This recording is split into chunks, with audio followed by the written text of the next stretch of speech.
karena anugerah Tuhan kepada kita semua.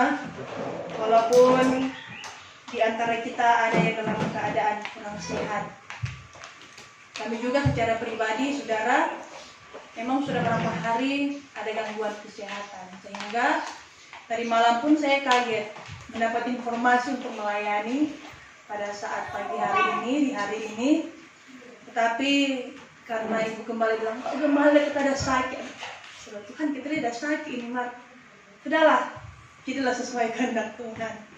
Jadi saudara, bantulah kami dalam doa supaya firman Tuhan yang disampaikan pada saat ini itu boleh sesuai dengan kehendak Tuhan. Dan puji Tuhan, kita akan menghormati firman Allah, dan mari kita bagi sejenak dan kita buka kitab dalam kitab Nabi Yoel. Firman Tuhan yang sudah mungkin menjadi ayat hafalan dalam hidup kita. Yoel pasal 2 ayat 13. Yoel 2 ayat 13. Firman Tuhan berbunyi demikian. Goyahkanlah hatimu, jangan pakaianmu.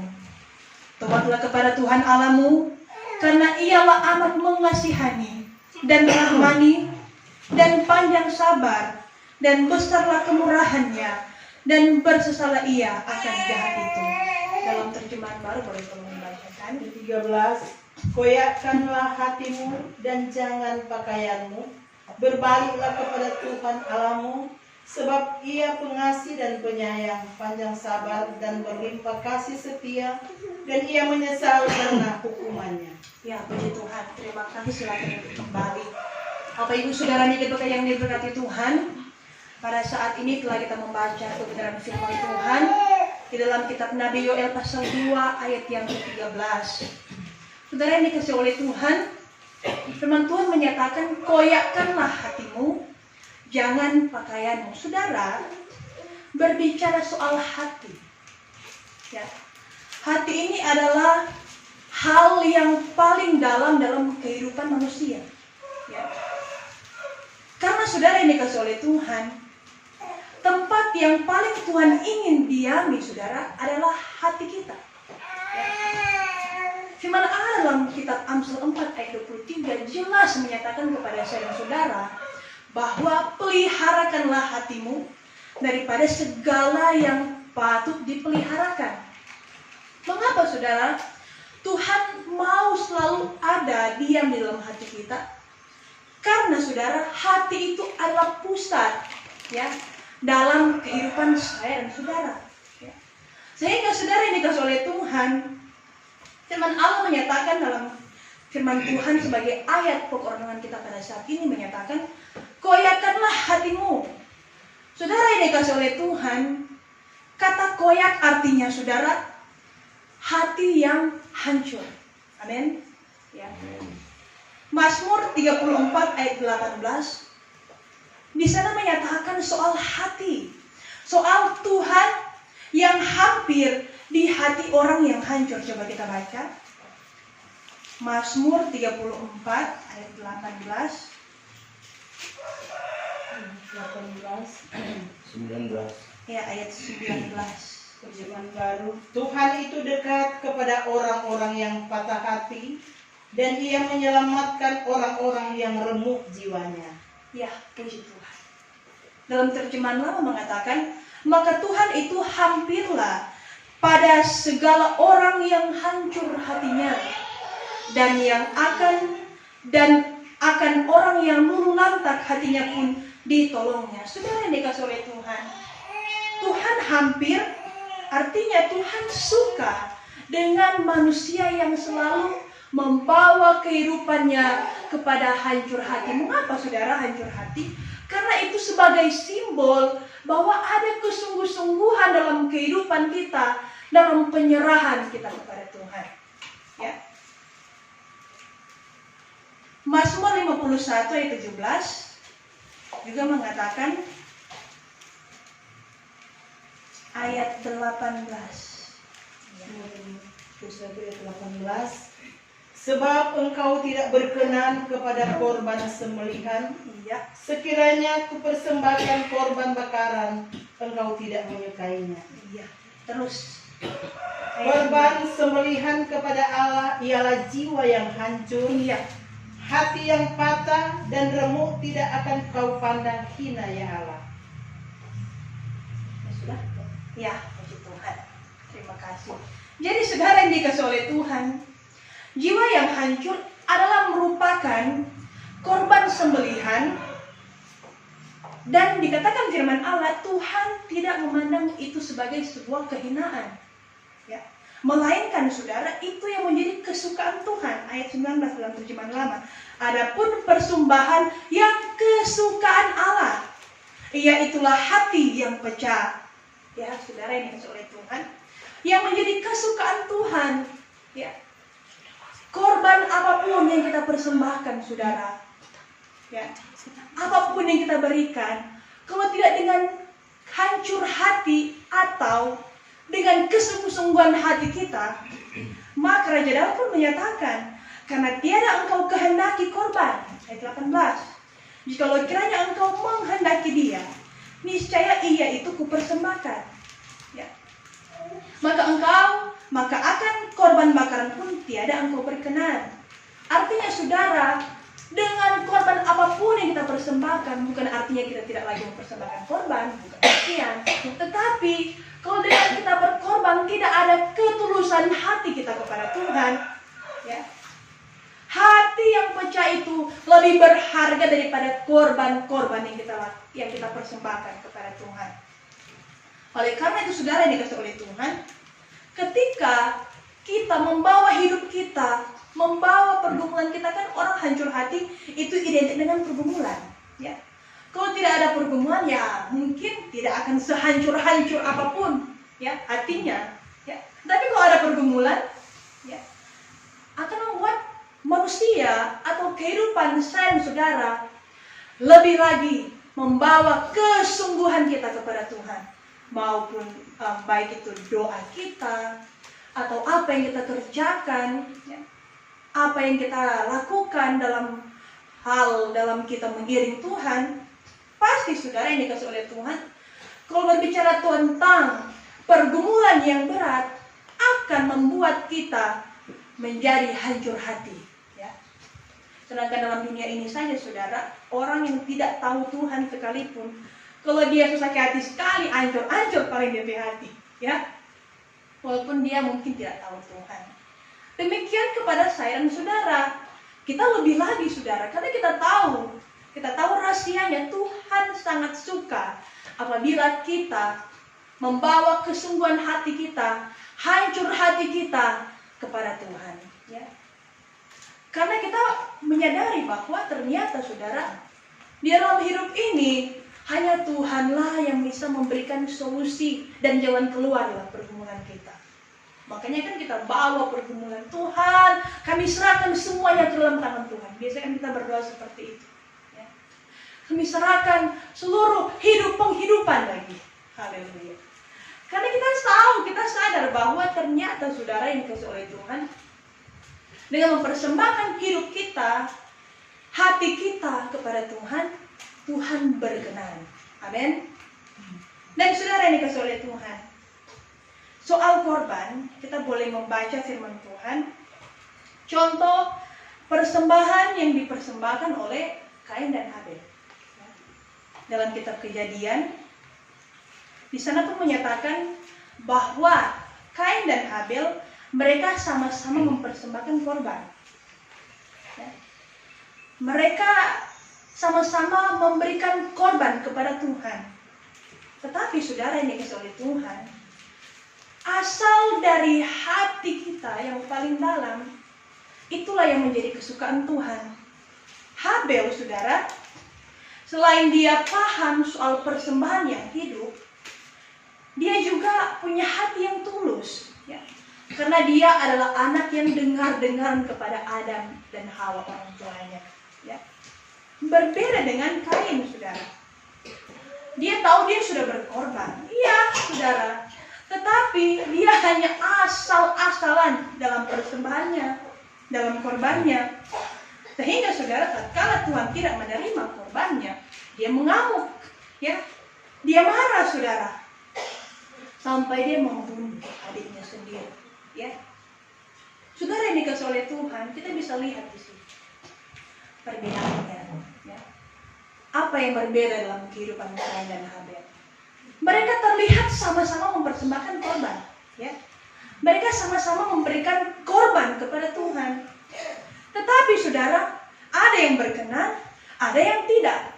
Demikian juga dalam pengiringan kita kepada Tuhan, ya. Yang sama-sama terlihat menyembah Tuhan, yang sama-sama melihat, yang terlihat beribadah kepada Tuhan, ya, sama-sama terlihat mempersembahkan korban kepada Tuhan. Tetapi saudara, sayang 1000 sayang, tidak diterima oleh Tuhan. Karena apa? Tidak ada ketulusan dan kebenaran di dalamnya.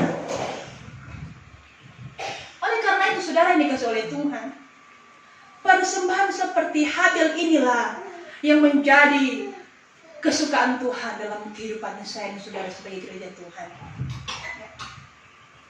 Karena saudara yang dikasih oleh Tuhan, di tengah-tengah kita mengiring mempertahankan panggilan Tuhan, apabila dalam kehidupan saya dan saudara kita tidak bisa membedakan apa yang menjadi kesukaan Tuhan dan yang tidak menjadi kesukaan Tuhan, itu sama seperti apa yang menjadi pengalaman Habel. Sia-sia saudara, ya.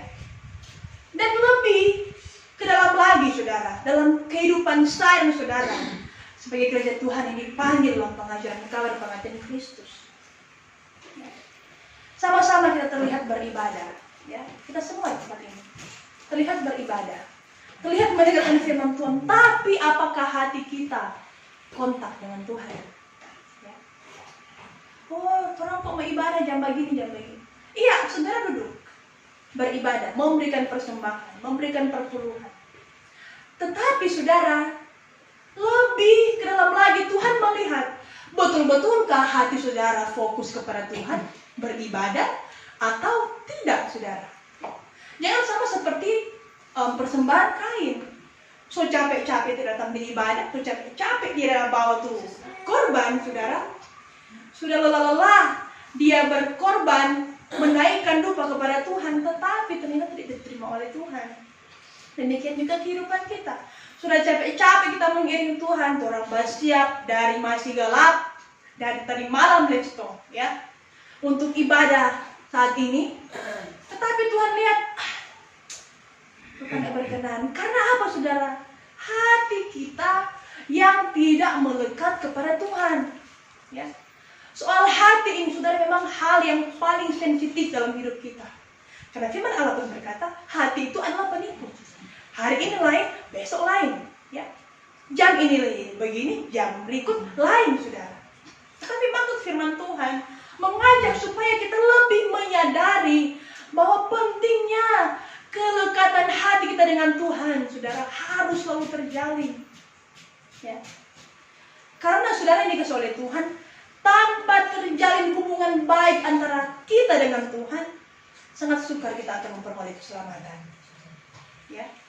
Kendati pun saudara, terlihat bahwa kita terlihat, oh dia setia, dia rajin beribadah, dia rajin berpuasa, tetapi di hati kita masih terdapat banyak kotoran-kotoran, ya. Kotoran-kotoran itu kan berbicara dosa saudara, ya. Tuhan tidak pernah minta itu dosa, tetapi dosa itu selalu mengintip di depan pintu. Haleluya saudara. Sehingga saudara, dosa itu selalu memberikan kesempatan kepada kita mau buat atau tidak, ya. Tapi kalau hati kita melekat dengan Tuhan, saudara yang dikasih oleh Tuhan, saya percaya dari dalam hati pun kita pasti akan sadar, oh itu tidak boleh begitu, yang ini tidak boleh, harus demikian. Amin saudara. Karena itulah yang menjadi persembahan, menjadi korban yang menjadi kesukaan Tuhan. Dan selanjutnya saudara, kembali kepada ayat pokok kita.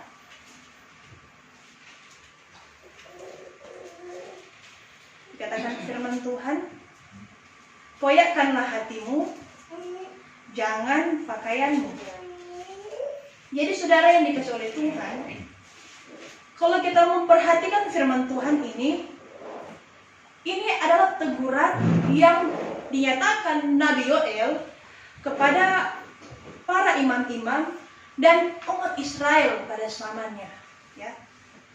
Karena saudara yang dikasih oleh Tuhan, pada waktu itu kalau kita membaca kitab Nabi Yoel ini, mereka akan segera menerima penghukuman daripada Tuhan. Tetapi, saudara, sebelum itu terjadi, Tuhan panggil dulu kembali mereka. Tuhan panggil dulu kembali bangsa Israel untuk mereka boleh berjalan dalam terang Tuhan, kembali bertobat. Makanya dalam ayat 13 seterusnya menyatakan tobatlah kepada Tuhan Allahmu. Dikatakan firman Allah demikian karena saudara yang dikasih oleh Tuhan, ternyata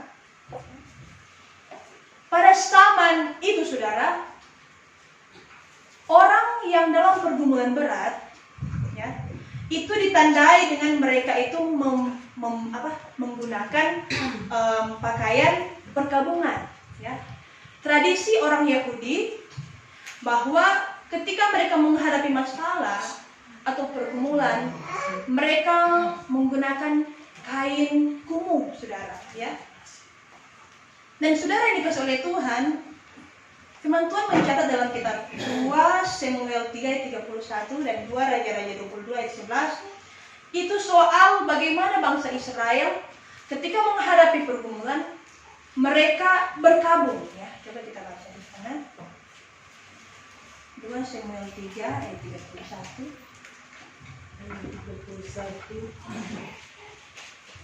Dan berkatalah Daud kepada Yoab dan kepada segala rakyat yang bersama-sama dengan dia, koyakkanlah pakaianmu dan lilitkanlah pada tubuhmu kain kabung dan merataplah di depan mayat Abner. Raja Daud sendiri pun berjalan di belakang usungan mayat. Iya. Dan 2 Raja-Raja 22 ayat yang ke-11 menyatakan firman Tuhan.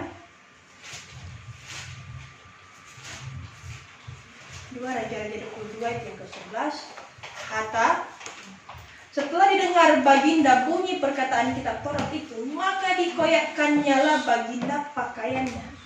Jadi saudara dikasih oleh Tuhan, ternyata tradisi bangsa Yahudi, orang Yahudi, mereka mengoyakkan pakaian mereka.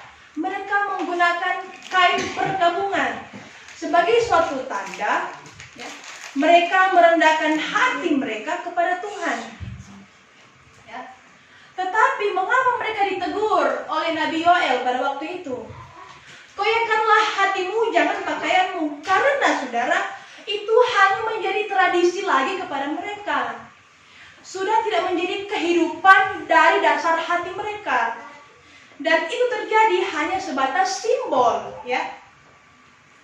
Hanya sebatas simbol untuk mereka menyatakan kepada Tuhan mereka dalam keadaan pergumulan, dalam keadaan berkabung. Ya, hanya secara hurfiah saja, hanya secara lahiriah saja, saudara. Mereka menyatakan kepada Tuhan mereka dalam keadaan berkabung. Tetapi saudara yang dikasih oleh Tuhan, Tuhan tidak suka, Tuhan tidak berkenan, karena saudara, tanda penyesalan, tanda perkabungan yang dinyatakan mereka pada waktu itu hanyalah suatu penyesalan yang palsu, ya. Hanya sebuah perkara hal yang mereka lakukan yang supaya terlihat, ya, berkabung, tapi sebenarnya mereka hanya melaksanakan itu tidak dengan kesungguhan hati mereka, ya. Hanya palsu, saudara yang dikasih oleh Tuhan. Kenapa? Kenapa Tuhan tidak suka? Ya, karena tentunya Tuhan mau hal yang menjadi ketulusan dari dasar hati kita. Sama seperti saudara, apa yang menjadi pengalaman dalam kehidupan para nabi-nabi, ya. Mereka dikirim Tuhan untuk menegur bangsa Israel, ya. Karena apa, saudara? Tuhan sebenarnya memberikan mereka kesempatan untuk boleh menikmati perjanjian Tuhan. Tetapi mereka lakukan, saudara, banyak mereka melakukan kesalahan kepada Tuhan. Bahkan, saudara, mereka bersandiwara dengan Tuhan. Petunjuk Tuhan pada waktu yang lalu, ya, dalam Efesus menyatakan, Tuhan masih melihat ada di antara kita yang bersandiwara. Artinya saudara, itu semua hanyalah kepalsuan, ya. Kehidupan rohani yang palsu, ya. Dan ini tidak menjadi kesukaan Tuhan. Ya. Matius 15 ayat 18.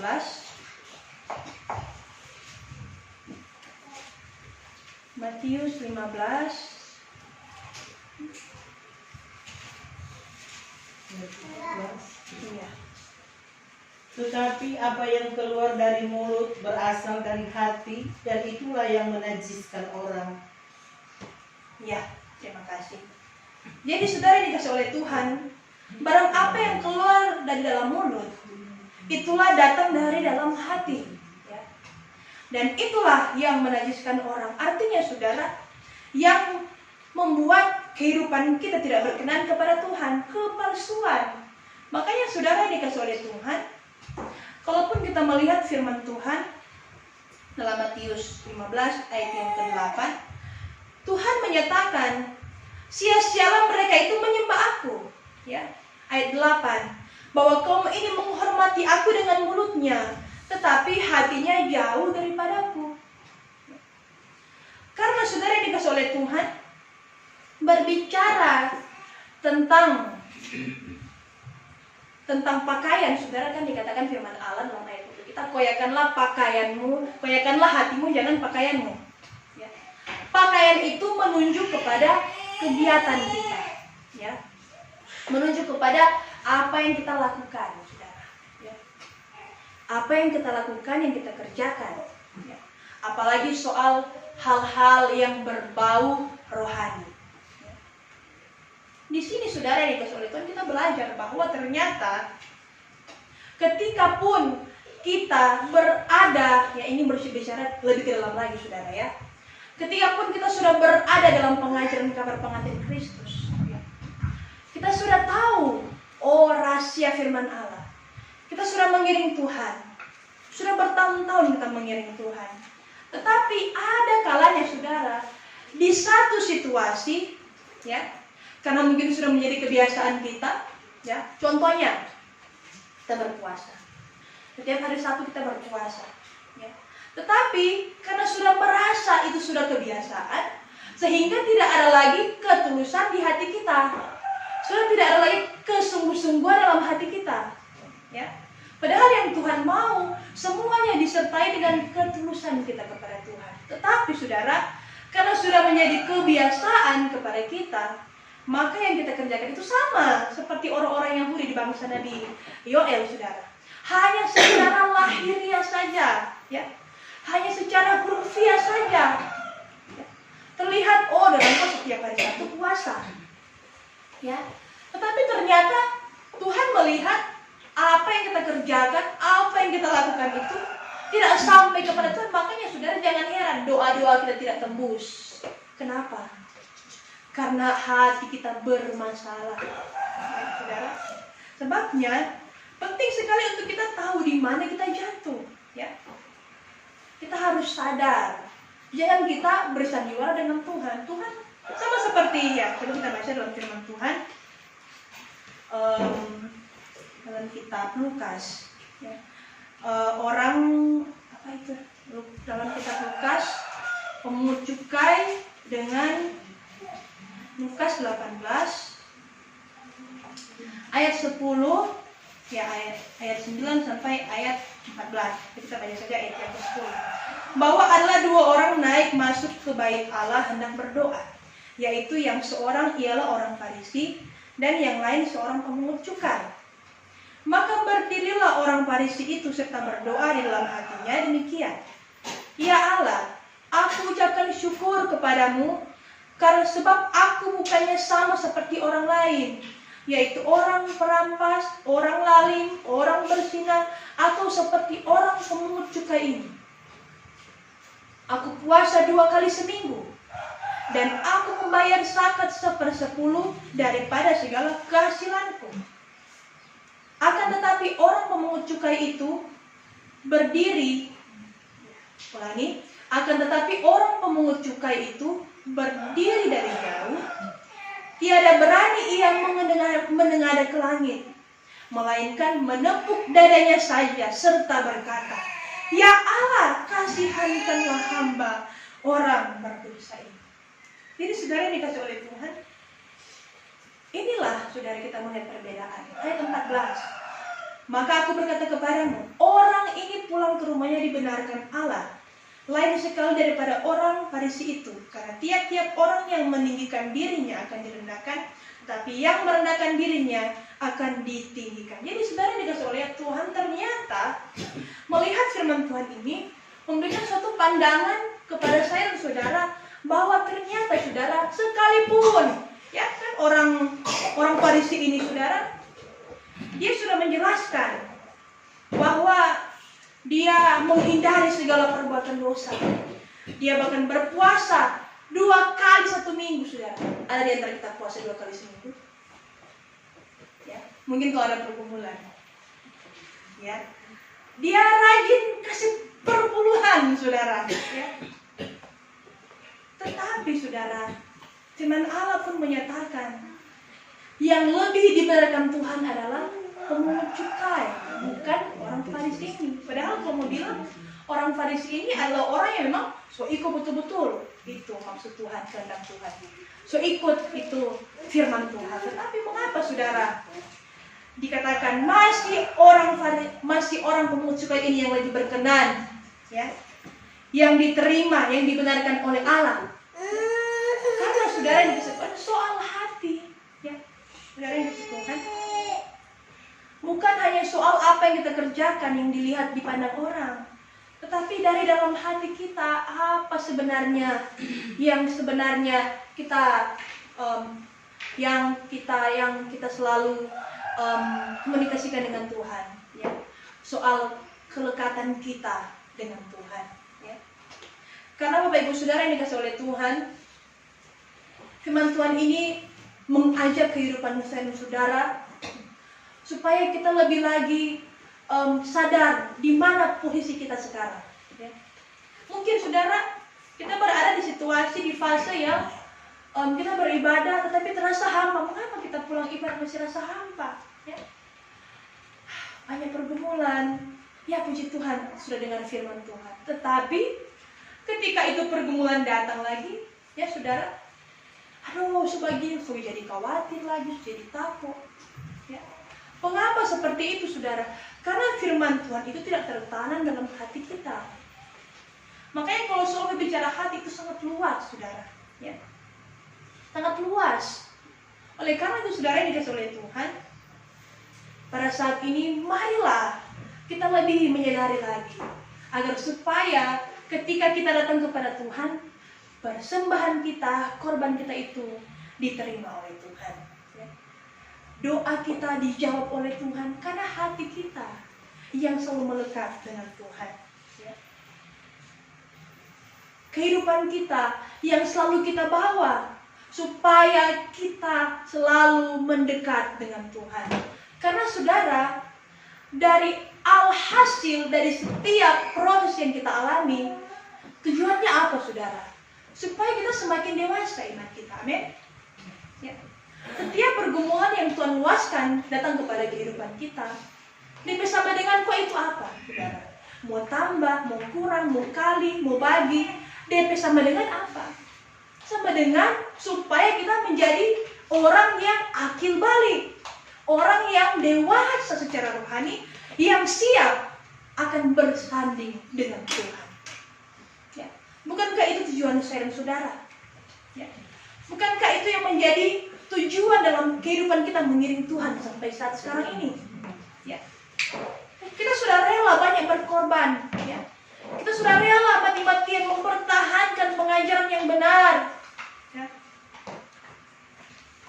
Oleh karena itu saudara yang dikasihi Tuhan, semakin sadarnya kita di dalam kita mengiring Tuhan, maka Tuhan akan semakin bukakan pengertian-pengertian dalam kehidupan kita. Kan saudara yang dikasih oleh Tuhan, lewat kita menghadapi pergumulan, kita bisa tahu maksud Tuhan. Amin. Contohnya, oh Tuhan masih begini. DP selesai itu, kita berdoa, oh Tuhan, ternyata tidak begini kamu. Ini kok Tuhan maksud, ya. Ternyata ini maksud Tuhan. Ya, walaupun sebenarnya berbeda dengan apa yang kita doakan, tetapi ketika Tuhan menyatakan kepada kita, ternyata ini yang terbaik. Haleluya saudara. Ya. Karena itulah saudara yang dikasih oleh Tuhan. Kalau hati kita melekat dengan Tuhan, saya percaya doa-doa kita akan dijawab oleh Tuhan. Yang penting bereskan dulu hati kita ini. Karena saudara, bukan berarti orang yang sudah lama mengiring Tuhan, ya, tidak lagi ada gangguan-gangguan, tidak ada lagi hambatan-hambatan. Malah saudara, ketika kita semakin lama mengiring Tuhan, hambatan itu pergumulan semakin banyak datang menghampiri hidup kita. Orang bilang, oh mengiring Tuhan itu enak. Tidak saudara, mengiring Tuhan itu bukan enak-enak saja, ya. Memang saudara, janji Tuhan itu ada kepada kita, tetapi kita ingat firman Tuhan yang sekarang ini belum mendatangkan sukacita, melainkan duka cita, saudara. Ya. Makanya saudara jangan orang mimpi, oh senang-senang terus. Sedangkan Tuhan sudah bilang lewat firman Allah, pengajaran yang ada sekarang, yang kita alami, yang kita jalani saat sekarang ini belum mendatangkan sukacita, melainkan duka cita. Makanya saudara yang gitu oleh Tuhan, di tengah-tengah kita mengiring Tuhan, kalau rupa sudah ada duka cita, boleh bertanya Tuhan, rupa santai-santai ini Tuhan, sudah ada pergumulan. Ya, kalau sudah tidak ada pergumulan lagi kepada kita, ya, kita lebih baik jaga baik-baik terus pertahanan. Karena saudara, ketika tidak ada pergumulan kepada kita, gampang sekali kita akan terpengaruh. Ya, tetapi kalau dengan pergumulan, akan selalu membuat kita ya berdoa kepada Tuhan, meminta kepada Tuhan. Karena ada pergumulan. Kalau kita ada pergumulan, saudara, ya, setiap menit paling kurang satu hari itu mau 5 kali berdoa. Oh Tuhan tolong, Tuhan tolong, ya seperti itu. Ya, kalau ada pergumulan. Ya. Makanya saudara yang dikasih oleh Tuhan, bersyukurlah kepada kita kalau kita boleh dipanggil oleh Tuhan dalam pengajaran ini. Ya. Pakaian kita yang Tuhan berikan, biarlah saudara sesuai dengan kehidupan kita. Artinya saudara, koyakanlah hatimu, jangan pakaianmu, bukan hanya dengan, oh Tuhan, di mata orang, kita ini gereja Gesba Kabar Pengantin Kristus, oh orang kok sebab cerita dengan Tuhan, orang kok sampai diaras, menerima pengajaran. Tetapi saudara, kalau hati kita jauh, ya, itu kan terlihat dari apa yang kita lakukan. Ya, firman Tuhan tadi menyatakan, apa yang keluar dari dalam mulut itu dari dalam hati kita. Ya. Dan saudara yang kasih Tuhan Yesus Kristus, biarlah di tengah-tengah kita mengiring Tuhan, ya, kita mau belajar apa sebenarnya yang Tuhan maksudkan dalam kehidupan kita. Ya. Karena kalau soal hati, terkadang kita meleset, saudara. Oh, dimaksud kok begini, minta kok begitu. Ya. Karena kan itu soal yang paling sensitif dalam kehidupan manusia. Dan terkadang saudara, kalau hati ini kalau tidak dikuasai oleh kuasa Tuhan, terkadang yang timbul itu adalah perkara-perkara yang menyakiti akan hati Tuhan. Ya. Niat-niat hati yang tidak berkenan kepada Tuhan, itulah yang harus kita jauhkan, saudara. Makanya sebagai gereja Tuhan yang Tuhan panggil masuk dalam pengajaran kabar pengantin Kristus, betul-betul hati kita, ya, harus terlihat baik dan elok di pemandangan mata Tuhan. Jangan saudara dikatakan kita orang-orang kabar pengantin Kristus, ya, yang sudah dekat dengan Tuhan, tetapi hati kita, ya, kan soal hati saudara, timbul perkara-perkara yang jahat. Ya. Contohnya banyak saudara. Di tengah-tengah kita mengiring Tuhan ini, yang tanpa kita sadari, hati yang sudah rusak itu apa? Ya, tidak mau melakukan kebenaran firman Tuhan. Ya. Malah saudara dikasih oleh Tuhan soal pekerjaan Tuhan, ya, melakukan hal-hal yang menyakiti hati Tuhan, melalui, ya, kita sudah alami sudah ibadah-ibadah yang dihambat, ya, itu kan soal hati. Katanya orang kabar pengantin, tetapi hatinya kenapa seperti itu? Ya, rusak, amat pelayanan, ya, melakukan hal-hal yang tidak berkenan kepada Tuhan, ya, mematikan iman orang, ya, merusak iman orang, ya. Itu kan soal hati yang ya bisa merusak dan bisa mau menjadi virus, saudara, ya, menjadi virus di tengah-tengah kehidupan gereja Tuhan, ya. Lewat mulut, oh di situ kok lagi begini, barang kok tidak betul, ya. Barang kok aduh karya palsu orang, ya. Barang kok tidak lain ya, seperti itu contohnya, saudara. Itu adalah hati yang sudah rusak, saudara yang dikasihi Tuhan. Ya, saudara. Jadi memang ternyata saudara yang dikasihi oleh Tuhan, ya, ini senang.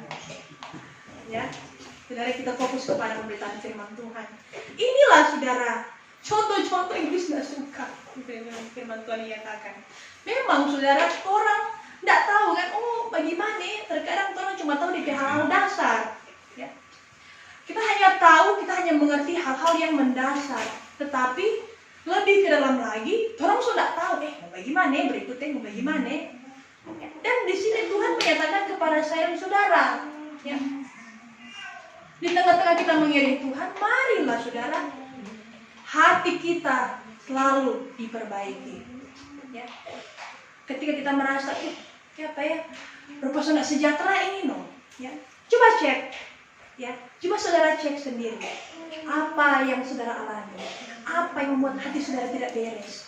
Segera bereskan, saudara, jangan sampai didahului oleh kuasa kegelapan. Kalau sudah didahului oleh kuasa kegelapan, pasti orang melupa firman Tuhan.